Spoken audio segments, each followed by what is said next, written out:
বাবা অথবা মা সন্তানের অপ্রাপ্তবয়স্ক নিঃসন্দেহে তাদের কোনো একজন যদি আগে মারা যান, বাবা যদি আগে মারা যান, মা অটোমেটিক গার্ডিয়ানশিপ পাচ্ছেন না, নাকি তিনি যদি কোনো সমস্যা থাকলে পাবেন না শুধুমাত্র, নয় অটোমেটিক মানে এবং অনেক হয়তো ভাবে আমি চলে গেলে কিচ্ছু হবে না, তার ভাই আছে, তার বোন আছে, সে পাবে, নো, এরকম কোনো অটোমেটিক বা গ্র্যান্ড প্যারেন্টস পাবে, এই ধরনের কোনো অটোমেটিক রাইট নাই।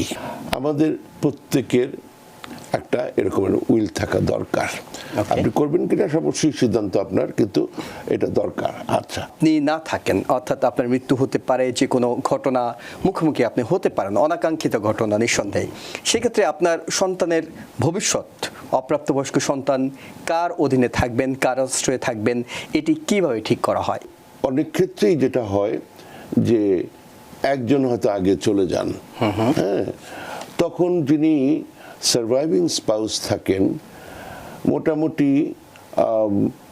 উনি আপনার গার্ডিয়ানশিপটা পান। আমরা শুরুতে আপনার কাছে যে প্রশ্নটি করতে চাই, যদি কোনো কারণে আপনি না থাকেন, অর্থাৎ আপনার মৃত্যু হতে পারে, যে কোনো ঘটনা মুখোমুখি আপনি হতে পারেন, অনাকাঙ্ক্ষিত ঘটনা নিঃসন্দেহে, সেক্ষেত্রে আপনার সন্তানের ভবিষ্যৎ, অপ্রাপ্তবয়স্ক সন্তান কার অধীনে থাকবেন, কার আশ্রয়ে থাকবেন, এটি কিভাবে ঠিক করা হয়? আচ্ছা, ধন্যবাদ। দর্শকদের জন্য শুভেচ্ছা রইল। আর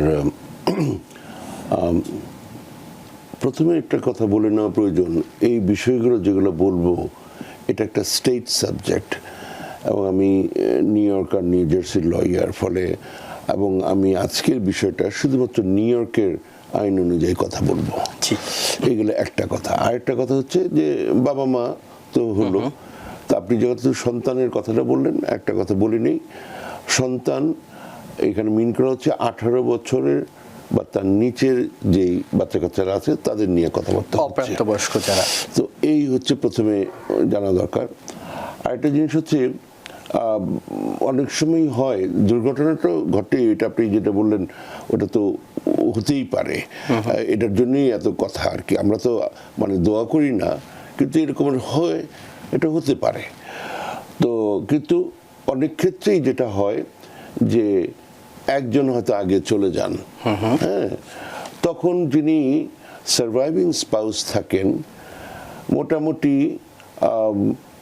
উনি আপনার গার্ডিয়ানশিপটা পান। মানে এখানে প্রশ্নটা হচ্ছে তার গার্ডিয়ান কে হবেন, তার ট্রাস্টি কে হবেন, এটা আমি আরো পরে ব্যাখ্যা করলাম। মানে তাকে কে রেইজ করবে, তার দায়িত্ব কে নিবে, তার অর্থনৈতিক ব্যাপারগুলো কে দিবে, তার পড়াশোনা, তার মেডিকেল সিচুয়েশন, তার পার্সোনাল বিভিন্ন রকমের সিদ্ধান্ত, এগুলো কিভাবে করা হবে।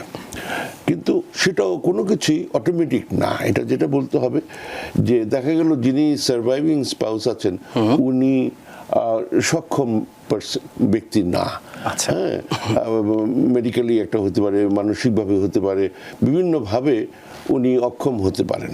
তো মোট কথা হচ্ছে এখানে কোর্টের একটা বড় ধরনের না, ফাইনাল সেটা, মানে যদি কোনো রকমের ডিসপিউট হয় এখানে কোর্ট থেকে ডিসাইড করা হবে যে কি হবে, এবং সেখানে যেই থিওরিটা এখানে ব্যবহার করা হবে সেটা হচ্ছে best interest of the child.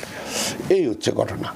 কিন্তু যদি কোনো রকমের ব্যবস্থা আগে না করা থাকে, তাহলে আপনার কথার কোনো, আপনার যে কি ইচ্ছা ছিল, হ্যাঁ, সেটা আর ওখানে প্রতিফলিত নাও হতে পারে, কোর্ট এককভাবে সিদ্ধান্ত নেবে। কিন্তু যদি আপনার কোনো রকমের আইনগত একটা ব্যবস্থা রেখে যান, তাহলে ওটাকে নর্মালি কোর্ট মানে রেসপেক্ট করবে, এবং মোটামুটি শিওর যেটা হবে, আনলেস এটা নিয়ে কন্টেস্ট হয় যে যিনি যাকে দেওয়া হচ্ছে উনি সামহাও সক্ষম ব্যক্তি না, আচ্ছা, এই ধরনের একটা ব্যাপার হতে পারে। তো ফলে ওইটার জন্য যে দুইটা জিনিস খুব জরুরি, হ্যাঁ, আমরা এই TVN 24 প্রোগ্রামে এর আগে আরেকটা প্রোগ্রাম হয়েছিল, এটা হচ্ছে উইলস, হ্যাঁ, যে সোজা কথা, এটা ব্যাপারটা কি যে আপনার ইচ্ছাটা কি। তো এটা ফর্মালি বলে লাস্ট উইল এন্ড টেস্টামেন্ট। আমাদের প্রত্যেকের একটা এরকমের উইল থাকা দরকার। আপনি করবেন কিনা অবশ্যই সিদ্ধান্ত আপনার, কিন্তু এটা দরকার। আচ্ছা, এবং এখানে সঞ্চালক মহোদয় আমাকে একটা প্রশ্ন আগে করেছিলেন, এখানে ইমিগ্রেশন স্ট্যাটাসের কোনো ব্যাপার আছে কি না। এখানে আমি খুব ক্লিয়ারলি আগেই এটা বলিনি, কারণ অনেকেই আছেন যারা দেখছেন, তারা ম্যাক্সিমাম মানুষ হচ্ছেন নতুন এসছেন, নতুন বলতে যে 20 বছর হলো, মানে আমরা এখানে তো যুগ যুগ ধরে আমরা থাকি না, বা জন্ম এটা আমরা ফার্স্ট জেনারেশন, আমাদের বাচ্চা কাচ্চারা আছে, আমরা ইমিগ্রেন্ট এটসেট্রা, এই ধরনের অবস্থা। তো যেটা জানা দরকার যে আপনার ইমিগ্রেশন স্ট্যাটাসের সাথে এগুলোর কোনো সম্পর্ক নাই। আপনি সোকল টেম্পোরারি ভিসায় আছেন, আপনি আউট অফ স্ট্যাটাসে আছেন, আপনার ডিপোর্টেশন অর্ডার আছে, যে কেউ, আপনি ওই সিটিজেন হলে আপনার যে রাইটটা আছে বা দায়িত্বটা আছে ওইটা সেম যে অবস্থা এখানে এটাকে দেখা হবে। এই ফ্যামিলি কোড কি অন্য যে সমস্ত কোর্ট এগুলো নিয়ে ডিল করবে, সেখানে এটা কোনো বিষয় হবে না। আচ্ছা, তো এখন বরং ওই যখন সিচুয়েশন হবে, যদি কারো এরকমের সিচুয়েশন হয়, তখন এখানে এই বাচ্চাকে কার কাছে রেখে যাবেন, কে তার দেখাশোনা করবে, এটা ইভেন মোর ইম্পর্টেন্ট। সুতরাং এই জিনিসটা দেখা হয়, এবং সেটা কিভাবে করা যায়, যে এই যে উইলের মাধ্যমে আপনি এই কাজটা করতে পারেন। হ্যাঁ, উইল করতে গেলেই যে শুধুমাত্র প্রচুর বাড়ি গাড়ি থাকতে হবে, সেগুলোর কীভাবে বন্টন হবে শুধু তা না। এটা একটা জিনিস যেটা আমাদের আরেকটা রিজন টু থিঙ্ক, যারা 18 বছরের নিচে বাচ্চা কাচ্চার বাবা মা আছেন, তারা যদি কোনোভাবে অবর্তমানে হন, কথাটার মধ্যে চলে যান, সেটা মৃত্যুতে হতে পারে। এমনভাবে অসুস্থ হলেন যে উনি আর মানে সক্ষম নন, উনি আর এই দেশে নেই, কিন্তু বাচ্চা কাচ্চা এখানে জন্ম হয়েছে, এখানে পড়াশোনা করছে, হ্যাঁ, তাকে আপনারা এখান থেকে সরাতে চাচ্ছেন না, বা কোনো কারণে সামহাও এখানে তারা এখানে থাকলো, তখন তাদের যে ব্যবস্থা করা। হ্যাঁ, আবার এটা তো একটা আছে, আবার আরেকটা জিনিস আছে, শুধু যে সেটা ওই যে কোথায় স্কুলে পড়বে, কি পড়াশোনার সিদ্ধান্ত হবে, হেলথ কেয়ার, এই সমস্ত ব্যাপার শুধু তা না। হয়তো দেখা গেলো এখানে বহু মানুষ আছে, তাদের হয়তো লিগ্যাল স্ট্যাটাস নেই, কিন্তু তাদের প্রচুর সম্পত্তি আছে। তো একটা ছোট বাচ্চার কাছে এগুলো রেখে যাবেন, হ্যাঁ, সেটা হয়তো ঠিক হবে না। হ্যাঁ, তো ফলে তার সেই পাবে, সেটাকে ম্যানেজ করার জন্য যে একটা ট্রাস্ট করা, হ্যাঁ, এই জিনিসগুলো এগুলোর মধ্যে পড়ে। এগুলো করে গেলে তখন তারই মানে সম্পত্তি থাকবে, কিন্তু সেটা কিভাবে ম্যানেজ করা হবে, কখন গিয়ে সে তারপর এটা কি পরিমাণে ব্যবহার করতে পারবে, এগুলো সব কিছু এখানে ব্যবস্থা করে নেওয়া যায়। তো এই জিনিসটা করলে ক্ষতি তো হবেই না, বরং প্রত্যেকের যদি এরকম একটা কিছু করা থাকে, তখন কোর্ট সাধারণত এগুলাকে পরিপূর্ণ মূল্য দেয়।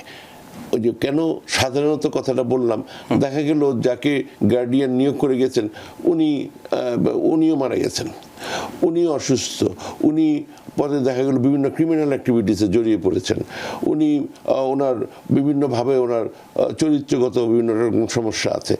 এই সমস্ত কারণে এটা চ্যালেঞ্জ হতে পারে। তখন কোর্ট দেখবে যে ওই মানুষ তাহলে না যোগ্য না, তখন এই ধরনের কথাবার্তা আসতে পারে। মোট কথা হচ্ছে যে আপনার যাদেরই বাচ্চারা আছে, আজকে যেহেতু মানে এই বিষয়টা নিয়ে কথা, আমি আর অন্য দিকে যাব না, শুধুমাত্র বলতে চাচ্ছি যাদেরই 18 বছর বা তার নিচে বাচ্চা কাচ্চারা আছে, তাদের প্রত্যেকের উচিত, হ্যাঁ, আমরা তো মানে সৃষ্টিকর্তার বিশ্বাস করি, আল্লাহই করি বা অন্য যারা যে ধর্ম আছে, যে আমাদের প্রত্যেককেই চলে যেতে হবে, সেটা মানে বিভিন্নভাবেই চলে যাওয়ার সিচুয়েশন আসতে পারে।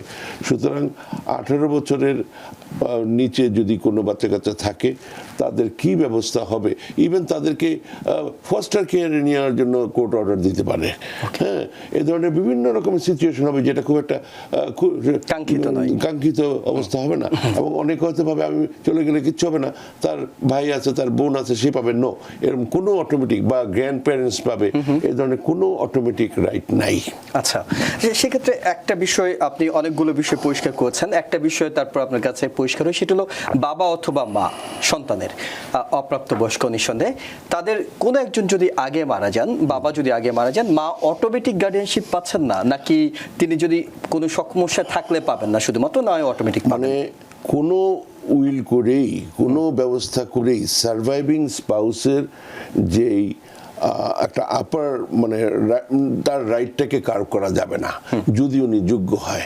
কিন্তু উনি যদি অপ্রকৃতিস্থ হন, মানে উনি সক্ষম না, এরকম যদি অবস্থা হয়, যিনি এরকম ব্যবস্থা করতে পারবে না, তখন কোর্ট এটাকে ওই রেকগনাইজ নাও করতে পারে জাস্ট বিকজ উনি আছেন। ধরেন খুব দুর্ভাগ্যজনকভাবে একটা অ্যাক্সিডেন্ট হলো, একজন চলে গেলেন কিন্তু আরেকজন আছে, এর থেকে মানে চলে যাওয়ার অনেক ধরনের এরকম সিচুয়েশন হয়।